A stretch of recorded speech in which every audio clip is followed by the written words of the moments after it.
Fugue. Madeleine Secrétan. Ouvrage de 1971. Collection de la Petite Source. Pour son 14e livre, Madeleine Secrétan a choisi de dépeindre une certaine jeunesse. Son roman, dont le cadre se situe à Londres et à Paris, est le reflet de l'actualité. Le franc-parler de ces jeunes donne de la saveur à la vie qui leur est propre. C'est une histoire palpitante, mais c'est aussi une plaidoirie. Fugue, un mot à la mode aujourd'hui, une réalité alarmante, conséquence et aboutissement de beaucoup d'ignorance. Où sont les véritables raisons? Pourquoi tous ces problèmes?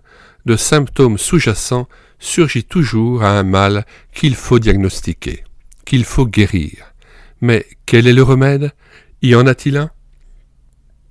Les ouvrages de Madeleine Secrétan datant d'une 50aine d'années, ils sont complètement épuisés et non réédités, mais ils sont d'une richesse telle que nous avons jugé qu'il était tout à fait approprié et fort à propos de les rééditer numériquement pour les remettre à la disposition de tout un chacun.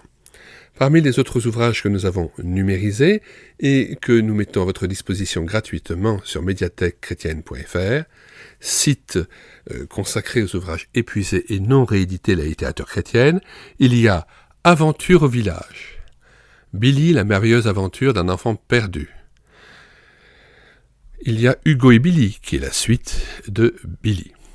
Départ pour l'Amérique, Fugue que nous présentons, L'héritage de tante Caro, L'oncle Rémi, Le trésor du vieux coffre et Mon neveu Olivier, ainsi que la biographie qui s'appelait Madeleine pour mémoire, la biographie de cet auteur, Madeleine Secrétan-Rollier, biographie donc qui avait été réalisée pour mettre en lumière son travail de bénévole dans les milieux de la prostitution lausannois et genevois, son travail de témoignage en tant que chrétienne auprès de ces femmes à qui elle put témoigner de l'Évangile et du salut en Jésus-Christ.